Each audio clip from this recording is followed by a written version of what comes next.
Damai bukan produk dari keadaan. Harus tahu itu dulu. Jadi artinya damaimu enggak ditentukan situasi, damaimu enggak ditentukan keadaan. Dia bukan produk dari keadaan. Damai, saudaraku, harus ditangkap ini, harus ditangkap ini.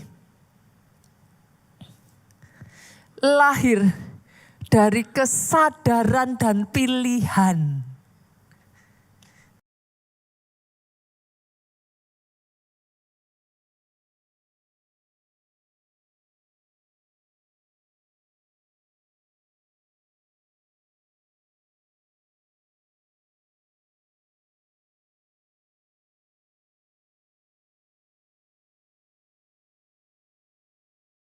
Bapak Ibu, kita masuk di bagian yang ketiga ya. Dari seri firman The Best You. Versi terbaik dari dirimu.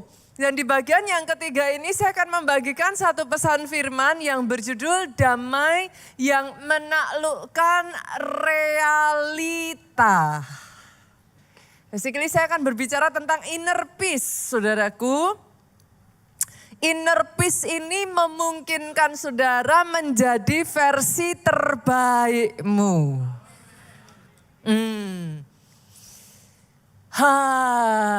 Ini menarik saudara. Karena yang saya maksud dengan damai yang menaklukkan realita, realitanya masalah Pak. Realitanya sedang ada tekanan, sedang ada guncangan, itu realitanya. Tapi di tengah masalah, di tengah tekanan, di tengah guncangan, damai itu memungkinkan saudara, memampukan saudara tetap tenang. Dari ketenangan itu saudara mulai bisa mengambil langkah-langkah saudara jadi benar. Saudara mulai bisa mengambil jalan-jalan yang membawa saudara berkemenangan dari masalah saudara. Jangan sampai saudara dan saya jadi korban cuaca kehidupan ya. Yang namanya kehidupan saudaraku, itu bisa silih berganti begitu cepat Pak. Tidak terduga.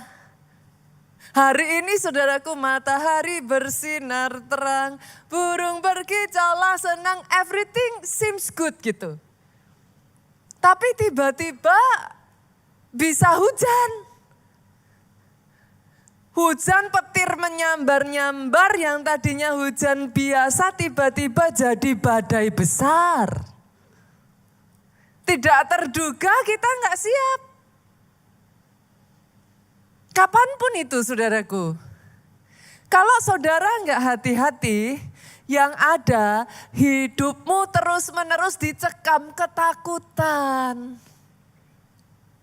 Itu sebabnya hari ini Bapak Ibu, saya ingin mengajak Bapak Ibu untuk melihat the power of peace. Kuasa dari damai itu di dalam hidupmu. Saya akan landasi dulu ya saudara. Dari satu ayat di Yohanes pasalnya yang ke-20 ayat 19 sampai 21. Boleh saya baca ayat 19, saudara bantu saya baca ayat 20. Ayat 21 kita baca sama-sama. Ketika hari sudah malam, pada hari pertama minggu itu berkumpullah murid-murid Yesus di suatu tempat dengan pintu-pintu yang terkunci. Ayat ini dengan jelas ngomong saudaraku. Karena mereka takut kepada orang-orang Yahudi. Pada waktu itu datanglah Yesus dan berdiri di tengah-tengah mereka dan berkata apa? Sama-sama 2, 3. Damai sejahtera bagimu. Ayat 20 yuk.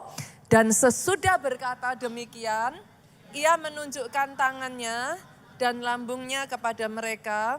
Murid-murid itu bersuka cita ketika mereka melihat Tuhan. Ayat 21 sama-sama 23. Maka kata Yesus sekali lagi, damai sejahtera bagimu. Sama seperti Bapa mengutus aku, demikian juga sekarang aku mengutus kamu. Ayat yang baru saja saudara baca ini adalah kejadian setelah Yesus bangkit dari kematiannya. Di sana dia langsung mendatangi murid-murid, saudaraku.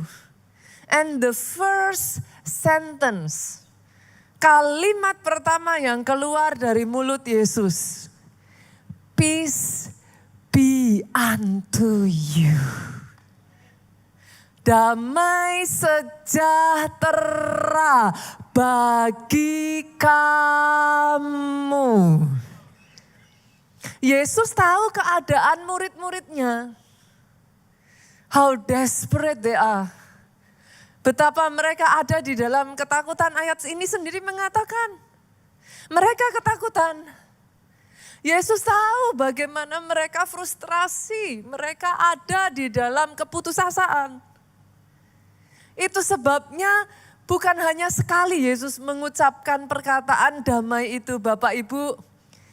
Yesus tahu murid-muridnya butuh double dose of peace. Dosisnya double porsi. Saya nggak tahu keadaan saudara hari ini. Tapi kalau ada di sini yang saudara ngomong itu saya pastor. Saya butuh double dose of peace. Hari ini saya perkatakan peace be unto you. Terima dengan iman saudaraku. Kata peace yang dipakai di sini itu airin, saudara. Airin itu ada di sini yang namanya airin. Kata airin itu bahasa Yunaninya, bahasa Ibraninya shalom. Shalom. Jadi mulai hari ini kalau saudara kasih jabatan tangan kiri kanan dan saudara bilang shalom. Jangan latah ngomong ya. Shalom itu ketika diucapkan orang yang ngomong, saudara tangkap dan terima, katakan amin aku terima damai. Itu masuk di dalam hatiku. Sejak hari ini kalau saudara dikatakan shalom, jangan hanya asal ya, tapi saudara terima itu dan izinkan damainya bertahta dalam hatimu. Kenapa saudaraku? Karena bahkan saudara orang atlet hebat sekalipun ya saudara. Atlet hebat sekalipun kalau mereka tidak menguasai hatinya, mereka mengizinkan ketakutan, mereka mau udah berlatih bulan-bulan, kalau mereka mengizinkan ketakutan itu mencekam mereka saudaraku di dalam dunia sport itu dikenal istilah unforced error. Unforced error itu gini, bukan lawannya hebat enggak. Bukan karena ini pertandingannya sengit itu bukan. Tapi karena mentalnya kena gitu. Mental kena menyebabkan si atlet ini Pak, entah gimana tuh ngelakuin banyak kesalahan-kesalahan bodoh gitu. Saudara pernah ngelihat kadangkala di pertandingan sepak bola ditendang bolanya gol ke gawang sendiri. Nah, bukan karena lawan. Tapi kalau tidak ada ketenangan dan kedamaian itu saudara, unforced error itu terjadi. Itu yang terjadi kepada Saul. Pasukan sebesar bangsa Israel yang ditakuti saudaraku. Pada saat mereka berjumpa dengan Goliat, masih ingat ya kisahnya ya. Saul tuh somehow sudah kayak losing ininya gitu saudaraku, kehilangan kena mental. Kehilangan damai sejahtera apa? Akhirnya apa yang terjadi? Saul dengan bangsa Israel loh Bu, mereka sembunyi. Terus hidup dalam ketakutan. Beda dengan Daud. Daud punya kedekatan dengan Tuhan. Itu yang memampukan dia tuh mengakses menarik iman tuh. Damai itu berhasil dipertahankan, gak dicuri dari hatinya. Saya nggak mengatakan bahwa damai itu yang memenangkan pertandingan loh, bukan loh Bapak Ibu. Kalau mau dibilang bukan damai itu yang memenangkan pertandingan, enggak. Tapi karena ada damai, Daudnya jadi tenang. Karena bisa tenang, dia bisa melihat kelemahan, kesempatan di balik kesempitan. Saking sombongnya Goliat, dia merasa udah menang angin Bapak Ibu. Itu berhari-hari bangsa Israel diintimidasi terus. Goliat itu udah ngerasa menang angin. Dia lupa. Dia buka celah Pak. Di mana celahnya? Dia nggak pakai ketopong. Dia nggak pakai helm tuh. Dahinya terbuka lebar. Yang lain melihat masalah besar, yang lain melihat kesempitannya. Daud melihat ada celah di balik masalah. Dengan tenang dia mempersiapkan strategi. Daud tidak asal ngambil batu loh Bapak Ibu. Kalau dia ketakutan Pak, dari panik dia ngambil batunya salah. Alkitab mencatat dipilih tuh batunya sama dia. Dia pastiin tuh batu-batunya bener. Diumban, kena. Daud mendatangi Goliat dengan nama Tuhan semesta alam. Imannya bekerja saudaraku, imannya bekerja berfungsi saudara. Kenapa kok bisa gitu? Karena ada damai di-maintain, dijaga di hatinya. Hari ini saudaraku, kondisi itu tidak menentu. Even saudara secara global, ini kita tuh in the brink of istilahnya itu ada di dalam shifting yang besar. Mungkin saudara berkata, Pastor, gimana caranya menjaga damai Pastor?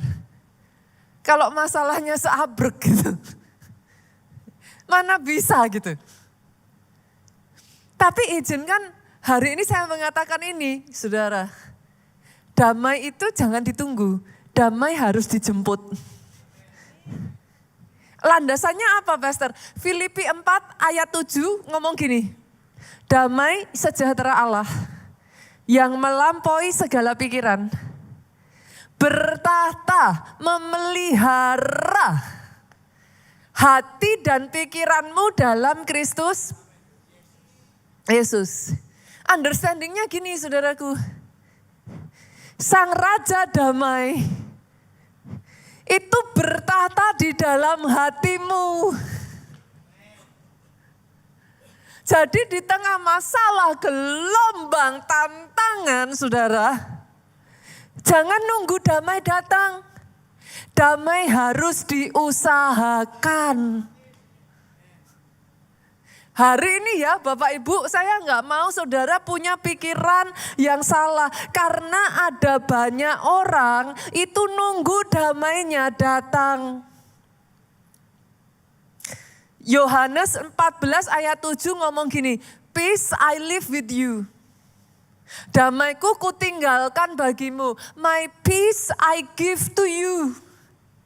Damaiku kuberikan.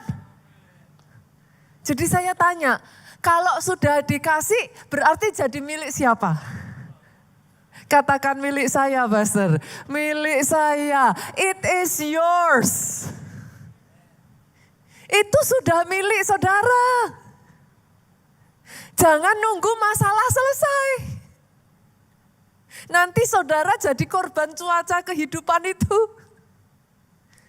Kalau nunggu masalah selesai, damaimu up and down.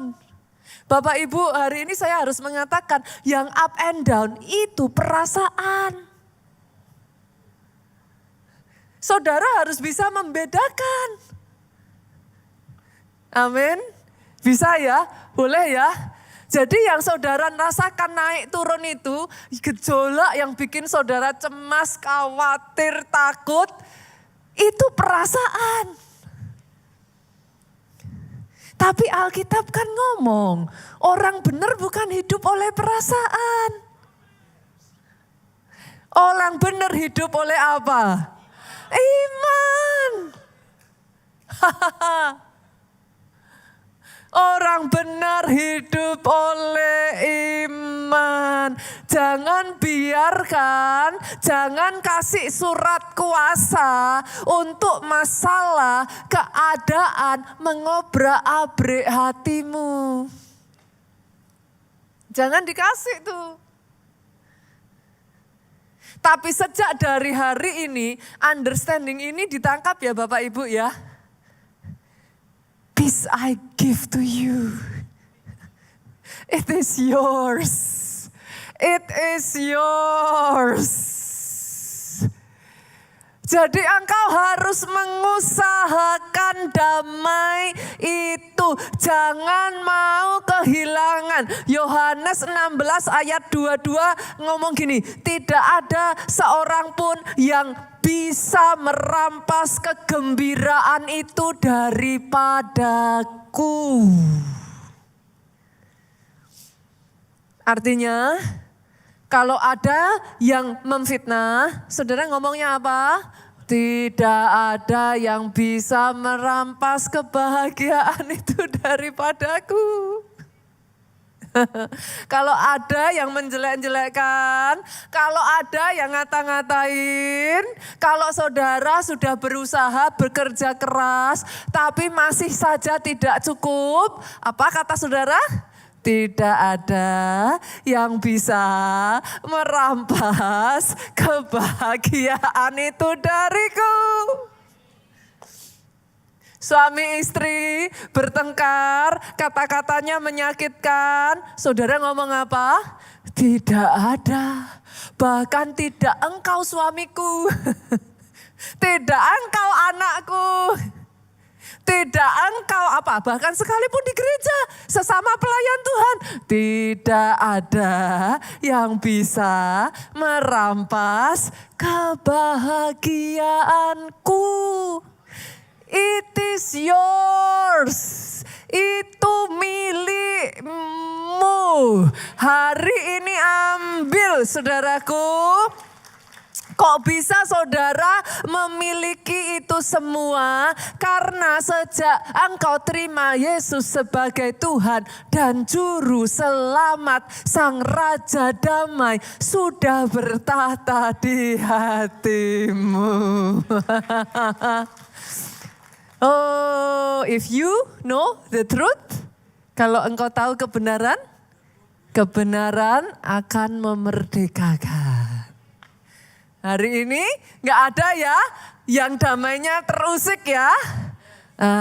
Mau masalah kecil, mau masalah besar. Belajar dari Daud saudaraku.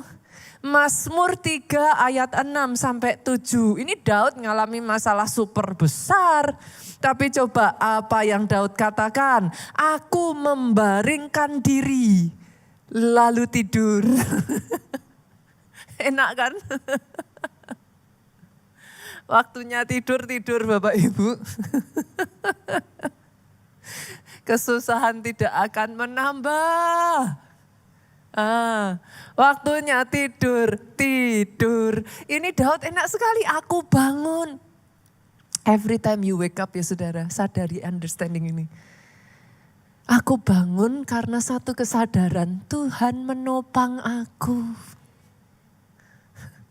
Gak sendirian kok Pak. Ditopang kok, tangan kita ini ditopang kok. Bahkan ayatnya yang ke-7 Daud ngomong, aku tidak takut kepada puluhan ribu orang yang siap mengepung aku. Mazmur 3 ini ya saudara, kenapa saya katakan bukan masalah kecil. Ini momen pada saat Daud itu dikudeta sama anaknya sendiri Absalom. Ini Mazmur 3 ini. Dikudeta sendiri udah masalah enggak saudara? Udah dikudeta, Daud lari kan berarti posisi lemah toh? Itu masalah enggak? Dikejar-kejar hampir dibunuh, masalah enggak? Yang paling masalah sebenarnya saudara, yang mengkudeta dan hampir membunuh Daud, itu Absalom anaknya sendiri. Itu double deal saudara. Pastor, kok pastor bisa tahu kalau Mazmur 3 itu bicara soal kudeta Absalom? Ya dibuka tuh ayatnya. Makanya apa-apa tuh jangan gampang percaya saudaraku. Dibuka Mazmur pasal 3 ayatnya yang pertama tuh. Ngomong apa sama-sama? Mazmur Daud ketika apa? Ia lari dari sah ya. Sah. Jadi harus dibuka saudaraku supaya saudara ngerti tuh. Tapi di tengah semua keadaan itu Daud gak mau membiarkan lo damainya hilang saudara. Dari ayat ini kita belajar gini saudaraku. Damai bukan produk dari keadaan. Harus tahu itu dulu. Jadi artinya damaimu gak ditentukan situasi, damaimu gak ditentukan keadaan. Dia bukan produk dari keadaan. Damai, saudaraku, harus ditangkap ini, harus ditangkap ini. Lahir dari kesadaran dan pilihan. Bukan produk ya, no, itu keputusan. Every single day you wake up, katakan pada dirimu sendiri, I choose to be happy. Jangan kasih remote controlnya ke orang lain. Pegang kencang-kencang, I choose to be happy. I choose to be at peace. Dia bukan produk. Dia a choice of life. Dan pilihannya ada dalam tanganmu sendiri. Satu kali saudaraku ada seorang ibu. Dia punya 2 anak. Ibu ini dari keluarga sederhana, Bu. Keterbatasan financial. Tapi anaknya sakit kejang, saudaraku, harus dilarikan ke rumah sakit. Satu-satunya yang dimiliki ibu ini cinta Tuhan. Dia cinta firman. Dia suka berdoa. Tapi karena keadaannya, saudara, ya dia hanya mampu memasukkan anaknya di kelas 3, saudara.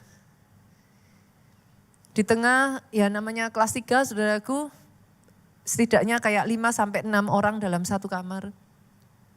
Terbatasan yang ada. Di tengah malam itu, saudaraku, dia terbangun, mencucurkan air mata melihat anaknya. Sakitnya anaknya aja udah masalah, Bu. Tapi yang dia pikirkan adalah nanti kalau anaknya sudah sembuh, mau dibayar pakai apa? Pernah saudara ngalami penyakit yang masalahnya bukan hanya sakitnya itu aja saudara udah mendatangkan rasa khawatir. Tapi finansialnya untuk membayar karena saudara tahu ada jenis penyakit tertentu, it takes more than what you have gitu. Malam itu ibu ini hanya meneteskan air mata tetapi dia punya satu yang gak dimiliki banyak orang sekalipun orang Kristen, Pak. Malam itu dia berdoa. Malam itu dia menyembah di dalam hatinya karena ada begitu banyak orang. Dia buka Alkitabnya dan dia stumble upon this verse. Filipi 4 ayat yang ke-7. Damai sejahtera Allah yang melampaui akar pikiran, menjaga, memelihara hati dan pikiranmu dalam Kristus Yesus. Somehow ayat itu saudaraku mendatangkan damai yang tidak terkatakan. Malam itu dia mencucurkan air mata. Saudara tahu di kelas 3 seperti apa keadaannya, dia tidur dengan terduduk di atas kursi plastik di rumah sakit, saudara. Enggak ada ranjang yang tersedia di sana. Dia tidur dengan seapa adanya. Tapi malam hari itu peperangan sudah dimenangkan. Saudara harus tahu loh, peperangan terbesar itu bukan pada masalahmu. Tapi di dalam sini. Menangkan itu dulu. Jangan boro-boro mau menghadapi masalah. Kalau peperangan yang di sini dan di sini belum dimenangkan ya saudara-saudara nggak akan punya kekuatan menghadapi masalah. Menangkan dulu peperangan yang di sini nih. Malam itu Bu Rina ini sudah berhasil mengalahkan masalahnya. Dia menang. Dia menang. Nggak langsung instan. Anaknya nggak langsung sembuh. Butuh waktu Pak beberapa hari sampai akhirnya semuanya reda. Masalahnya belum selesai. Keuangannya belum tercover. Tapi somehow ada cara Tuhan yang ajaib. Tuhan gerakkan orang-orang di sekelilingnya. Tuhan gerakkan teman-teman kelompok selnya. Untuk menabur di dalam kehidupannya. Bapak Ibu, itu sebabnya di gereja ini ya, saya tuh selalu mengajarkan. Bahkan saya sendiri mempraktekkan Bapak Ibu. Jadilah orang-orang yang bisa dipakai jadi kepanjangan tangan Tuhan.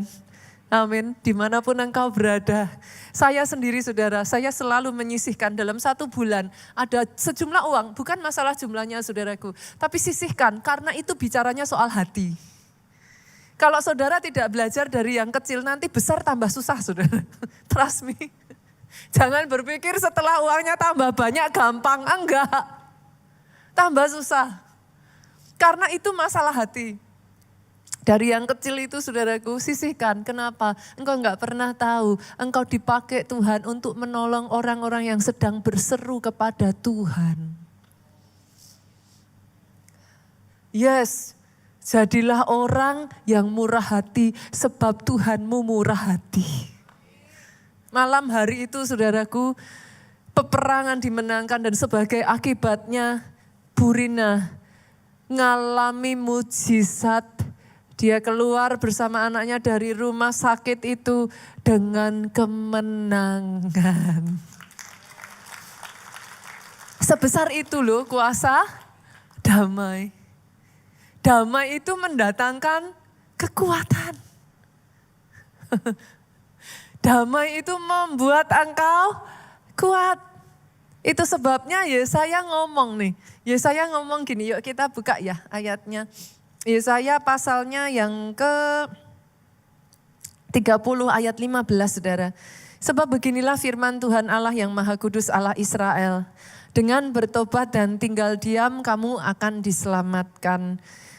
Nih saudara, dalam tinggal tenang dan percaya terletak kekuatanmu. Tapi masalahnya ya ini ayat ini juga ngomong tetapi kamu enggan. Banyak orang memang enggan saudara. Ketenangan, kekuatan, ketenangan dan damai itu ya saudaraku. Dia itu membawa kekuatan dalam hidupmu. Hal itu tuh sebenarnya terjadi kepada Hana saudara. Sebenarnya bukan Tuhan itu enggak dengar doanya Hana. Tapi karena apa saudara? Dia tuh belum memenangkan peperangannya. Dia terus ada di dalam kegelisahan, ketakutan, kecemasan, kesedihan, kepahitan, sakit hati. Kenapa? Karena diserang terus sama Penina tuh. Hatinya enggak tenang gitu. Kayak diburu-buru kapan punya anak, kapan punya anak, kapan punya anak. Pernah ngerasain gitu enggak saudara? Kayak diburu-buru itu, yang lain udah ini pastor, yang lain udah itu. Saya kapan gitu. Sampai akhirnya doa itu kayak nabrak langit gitu, nggak ada power. Sampai di satu titik saudara, hari itu Hana Pak datang ke bait Allah Pak. Jadi kalau masalah jangan datang ke klub malam ya saudara. Jangan dugem ya.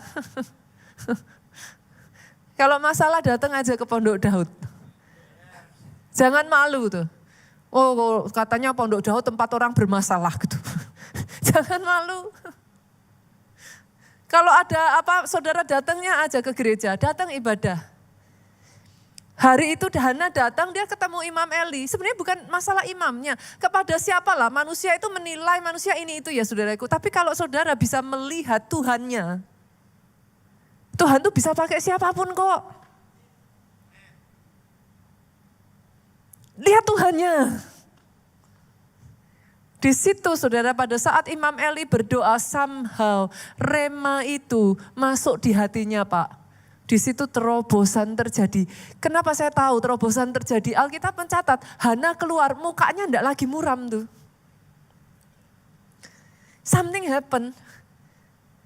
Peperangan itu sudah dimenangkan gitu. Jadi ingat ya mulai hari ini ingat ya Bapak Ibu ya. Jangan perang lawan masalah dulu ya. Perang di sini dulu. Perang di sini dulu. Kalau di sini sama di sini udah menang, saudara bisa menang melawan masalahmu. Tapi kalau di sininya masih bergemuruh, di sininya masih acak adul saudara. Mau maju perang itu kekuatannya kecil Bapak Ibu. Setelah yang di sini menang, Hana doanya nembus sampai ke atas. Di situ mujizat terjadi. Itulah kekuatan dari damai. Damai itu se-powerful itu, saudaraku. Sehebat itu. Itu sebabnya Filipi 4 ayat 7 tadi ngomong apa? Damai, sejahtera. Saya ulang-ulang terus ya ayat ini ya saudaraku. Supaya nancep nih. Damai, sejahtera Allah yang apa? Melampaui segala akal akan memelihara. Nah, kata memelihara ini dalam bahasa aslinya itu proureo. Benar ya? Biar saya nggak salah nih saudaraku. Proureo. Kata proureo itu punya makna gini saudara. Jadi bukan hanya memelihara dalam artian kadang kita memelihara kita bingung ya. Memelihara yang seperti apa nih maksudnya. Proureo itu menjaga seperti tentara menjaga. Jadi pola pikirnya itu sebenarnya simple. Pastor bagian saya apa? Bagianmu jangan sampai damaimu dicuri gitu aja. Simple kok. Bagian saudara itu kalau saudara udah merasa bahwa damai itu mau hilang, pegang kencang-kencang jangan dibiarin. Jangan pasif gitu. Diusahain gitu saudara. Jangan sampai damai itu hilang. Nanti kalau saudara berhasil mempertahankan dia tetap ada di hatimu, maka damai itu akan mengerjakan tugasnya. Apa tugasnya? Proureo. Jadi ketika kau berhasil jaga itu, di dalam dirimu dia proureo engkau. Dia proureo hati dan pikiranmu. Dia menjaga hati dan pikiranmu sama seperti tentara, menjaganya siang dan malam. Akibatnya apa? Mentalmu enggak jatuh. Saudara nggak drop dulu tuh, nggak hilang kekuatan, nggak losing power gitu. Akibatnya apalagi saudaraku, kalau dia sudah berhasil proureo, hati dan pikiran saudara, dia akan membuat fisikmu jadi kuat. Karena seringnya kan kalau yang diserang damai, hatinya nih, kena nih saudara, pernah nggak ngerasa kayak pusing-pusing? Pencernaannya sakit perut gitu kan. Terus tiba-tiba saudaraku masing-masing orang kan tanda-tandanya beda ya. Kalau enggak keluarnya gatel-gatel tangannya. Apa aja bisa muncul kok saudaraku. Enggak sakit tapi bisa kerasa sakit sebadan. Itu kalau dia mengerjakan tugas ya proureo. Dia bukan hanya menjaga mentalmu, dia menjaga tubuhmu. Dia menjaga staminamu untuk perang tuh. Itu dikerjakan oleh damai ini Pak. Sepowerful itu kekuatannya ketika saudara bisa mempertahankan damai itu. Kalau enggak saudara, masih ingat enggak kisahnya Petrus? Pada saat dia ngelihat Yesus, dia jalan di atas air toh. Kalau kau lihat Yesus, kau bisa berjalan di atas air. Tapi pada saat kau lihat gelombang, Petrus lihat gelombang Pak, lihat badainya, tenggelam. Yang bedain apa? Petrusnya sama, badainya sama. Yang bedain apa? Lihatnya ke Yesusnya. Damainya terjaga. Karena damainya terjaga, dia ngerjain tugasnya, dia proureo. Akhirnya yang harusnya nggak bisa pun jadi bisa. Hari ini boleh ya Bapak Ibu ya. If you want to be the best version of you, pastikan nih damai yang mengalahkan, menaklukkan realita. Itu pastikan dia harus ada di dalam hidupmu. Karena konsepnya tuh kayak pasir hisap itu loh Bapak Ibu. Saudara kalau terjebak pasir hisap, saya nggak tahu ya kemarin berhasil nggak ya dicari. Nah, Saudara kalau terjebak pasir hisap, semakin saudara panik, saudara akan semakin kehisap tuh. Masalah juga gitu Pak. Semakin engkau panik, tambah salah aja gitu. Langkahnya salah, ininya salah, apanya salah, ngomongnya salah, akhirnya serba salah. Tapi kalau just apa? Maintain aja. Sepowerful itu loh. Itu sebabnya Alkitab tuh ngomong, Mazmur tuh ngomong gini, be still and know that you are God. Mazmur pasalnya yang ke-46 ayat 11, diamlah dan ketahuilah bahwa akulah Allah. Kenapa? Kadang manusia tanpa sadar, Bapak Ibu coba renungkan perkataan saya ini. Banyak orang tanpa sadar, kita itu ketika ngalami masalah, kita berjuang. Berjuangnya sih enggak salah saudaraku, berjuangnya harus. Tapi kita tuh gini, jadi cemas, jadi takut, enggak bisa tidur Pak. Jadi kayak gelisah di dalam batin. Tanpa kita sadari kita berpikir, kalau kita enggak ngusahain Bu, seolah-olah loh, Tuhan itu enggak sehebat itu untuk bisa nolong kita gitu. Pernah enggak? Ini saya tuh belajar banget loh saudara. Iya, coba renungkan perkataan saya ini saudara. Ada momen-momen kalau enggak hati-hati kita itu sudah melampaui boundariesnya gitu. Usahanya bagus, usahanya harus. Karena Tuhan enggak mau kita pasif. Be still, diamlah dan ketahuilah, itu bukan artinya saudara pasif dan enggak ngerjain apa-apa loh. Tapi bukan berarti juga saudara melampaui boundariesmu. Be still and know that you are God, He is God. Itu artinya sesederhana gini saudaraku. Setelah kau kerjakan yang terbaik bagianmu. Pernah gak ngerasa even yang terbaik yang sudah kau kerjakan itu kayak gak cukup gitu.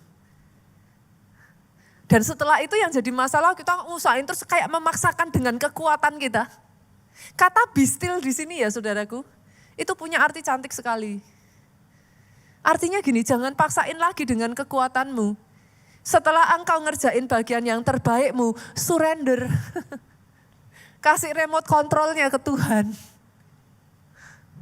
Dan izinkan Dia menunjukkan siapa jati dirinya. He is God. Not you. Dia yang Tuhan. Bukan saudara dan saya Tuhannya gitu. Karena kalau nggak hati-hati, kita sampai akhirnya nggak bisa tidur, kita akhirnya kayak pikiran, pernah nggak sih ngerasa kayak tidur, tidur ayam, orang Jawa bilang ya, tidur tapi pikiran ini gerak terus loh, saudara. Pernah nggak ngerasa itu? Saking nggak tenang di hati itu kayak gitu. Di titik itu saudara harus ngomong loh, be still and know that you are God. Sadari. Bukan pasif. Bukan, kadang banyak orang Kristen tuh suka, yang saya paling jengkel ya saudara, ada banyak orang Kristen tuh sering bahkan di atas mimbar ya, saudara harus tahu loh. Saya tidak akan pernah, banyak orang Kristen tuh sukanya ngomong kayak gini, udahlah pastor, ngeflow aja. Saya paling gak suka saudara. Bukan saya gak suka ngeflow-nya. Buat saya punya prinsip, saya boleh ngeflow setelah saya mempersiapkan yang terbaik. Kalau saya ngeflow hanya karena saya gak persiapan, itu excuse. Itu bukan ngeflow. Saudara harus tahu loh, ketika saya khotbah seperti ini ya saudaraku. Itu semua saya sudah pelajari. Kalau enggak mana saya bisa ngomong seperti ini, enggak ngelihat catatan dari tadi. Saya buka catatan hanya untuk baca ayat. Kalau saya ngeflow saudaraku, saya menghalangi, jangan dipotong kata-kata saya terus kemudian ini ya, saya disclaimer dulu ya. Kalau saya ngeflow tanpa persiapan, saya menghalangi flow Roh Kudus justru nyampe kepada saudara dengan maksimal. Setelah saya mempersiapkan, saya mengizinkan, saya ngeflow dan ngikut Tuhan bekerja melalui saya. Jangan pasif, jangan saudara nggak kerja, kerjakan yang terbaik. Tapi setelah the best you can do, remote-nya kembalikan. He is God, not you. Dia yang Tuhan. Kembalikan dan izinkan dia berperang bagi engkau. Justru di titik itu engkau sadar, bukan kuat, bukan gagah, tapi oleh Rohku, kata firman Tuhan. Kalau kita menang, bukan kita yang hebat, tapi Tuhan yang hebat. Dikembalikan ya, satu-satu pada proporsinya yang benar, saudaraku. Itulah kehebatan dari firman ini, saudaraku. Saya pribadi ya, saudara, saya tuh belajar, saya benar-benar, ini art apa? Art to stay in peace. It is an art.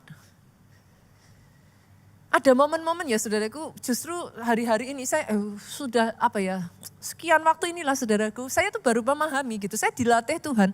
Ada artnya, ada seninya. Kadang yang paling gak enak ya saudaraku, be still itu kayak seolah-olah tuh kayak ini gitu. Makanya tadi ya saya ngomong, tapi kamu enggan gitu. Kita maunya tuh kayak, aduh apa lagi ya, ini apa lagi, lah ya sudah mau apa lagi. Ada hal yang kau bisa, ada hal yang kau gak bisa. Ada masalah yang kau bisa selesaikan, ya selesaikan. Ada masalah yang engkau tidak bisa selesaikan dan hanya Tuhan yang bisa selesaikan, kembalikan. Bagi tugas kan? Jangan yang bagianmu kau serahkan sama Tuhan, bagian Tuhan kau ambil. Nah, jangan saudara, masing-masing pada proporsinya. Dan lihat ini saudaraku, damai datang di saat engkau bisa menolak narasi ketakutan dalam hatimu. Sebaliknya, saudara mengikuti narasi firman. Apa yang dimaksud dengan narasi? Saudara pernah self-talk enggak? Pernah ya? Kayak ngomong terus dulu, apa yang berdengung-dengung di pikiran saudara terus self-talk.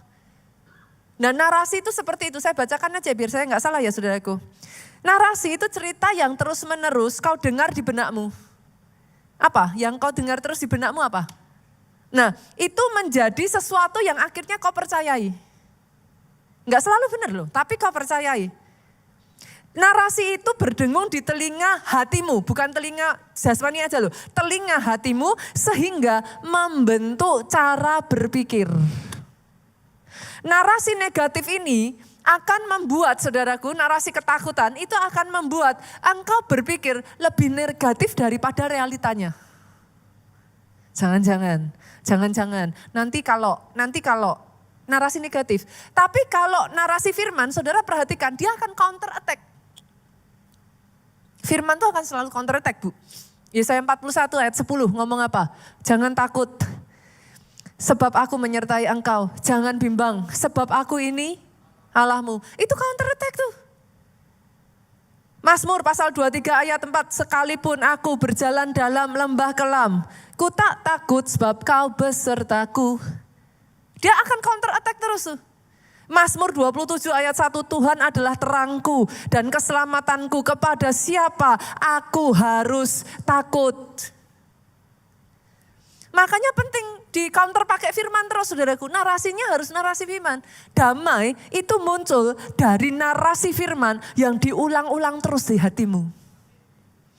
Kalau saudara mau mempertahankan damai itu, puter itu narasinya enggak boleh narasi ketakutan. Narasinya narasi firman.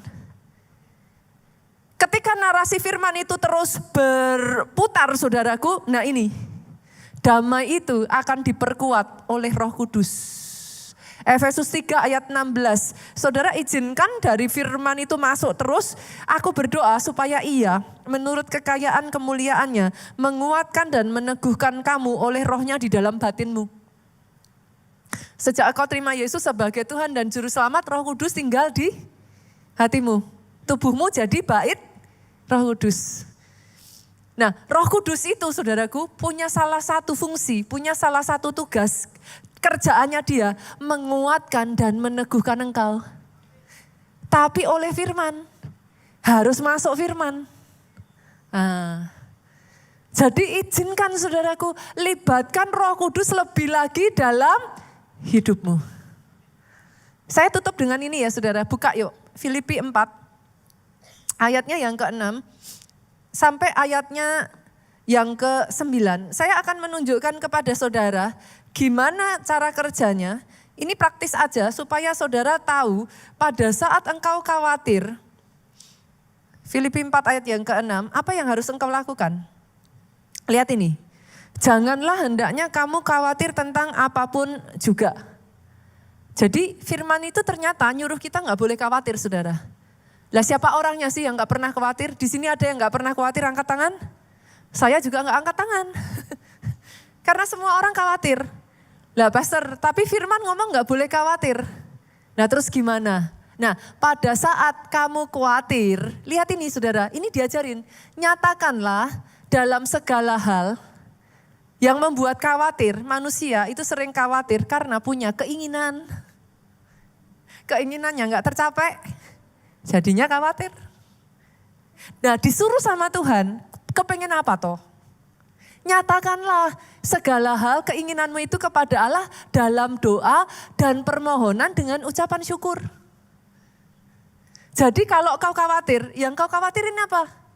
Aduh pastor harusnya tuh gini, tapi ini enggak gini. Nah disuruh sama Tuhan nyatain, ngomong dalam doamu. Apapun semuanya, segala hal. Dengan ucapan syukur. Nah ucapan syukur ini dia add flavor, maksudnya gimana? Sama-sama ngomong yang saudara inginkan itu, jangan dengan komplain. Tapi terima kasih Tuhan. Ditambahi. Nah ketika saudara lakukan itu, ayat 7 berperan, damai sejahtera Allah yang melampaui akal pikiran, proureo hati dan pikiran. Dia kerja tuh. Tapi kan seringkali kan peperangan masih terjadi. Di ayat 8-nya turun ke bawah, disuruhnya semua yang benar, semua yang mulia, adil, tulus dan yang manis, dijaga pikirannya. Jadi kalau nanti nyerang pikiran negatif lagi, nyerang hal yang ini, jangan dihayati ya Bapak Ibu. Sering kan dihidupi itu. Di counter attack terus.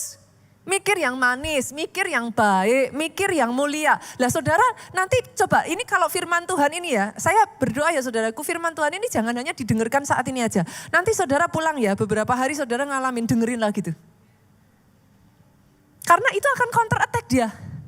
Pikirin tuh yang adil, yang baik, yang suci, yang patut dipuji. Pikirkan semuanya itu. Lihat saudaraku, di ayat yang ke-9 saudara turun ke bawah. Dikatakan kayak gini, bagian paling akhir dulu ya.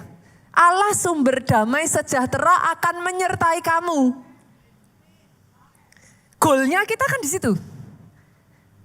Jadi supaya damainya itu gak hilang kan. Allah sumber damai menyertai lah. Kalau Allah sumber damai menyertai kan berarti damainya di dalam toh. Tapi itu hanya bisa terjadi kalau ayat 9 bagian awal saudara lakukan. Apa yang telah kamu pelajari, apa yang telah kamu terima, apa yang telah kamu dengar, apa yang telah kamu lihat daripadaku kata Paulus. Lakukan itu. Maksudnya gimana? Be the doer of the word. Jadi pelaku firman, jangan hanya jadi pendengar firman. Semua yang hari ini saudara dapetin ini, saya kasih sebagai bekal liburan ya. Ini udah mau liburan toh? Ada sebagian yang mungkin biasanya ada ART, sekarang gak ada ART. Ada yang nanti di dalam perjalanan mau holiday, pikirnya happy-happy, tapi ada yang bertengkar lah, ada yang inilah, ada yang itulah. Saya kasih bekal dulu. Holiday lah dalam damai. Oke, buat saudara yang gak bisa kemana-mana, holiday-nya staycation di rumah, tetap damai. Jangan nanti lihat orang lain statusnya pergi ke sini, pergi ke sana, damainya hilang. Oke? Apapun itu, saudaraku, nanti selama waktu-waktu ini justru pakai kesempatan ini. isi terus dengan firman. Mendekat sama Tuhan, izinkan Roh Kudus menguatkan dan meneguhkan hatimu. Kita tutup, bangkit berdiri saudara.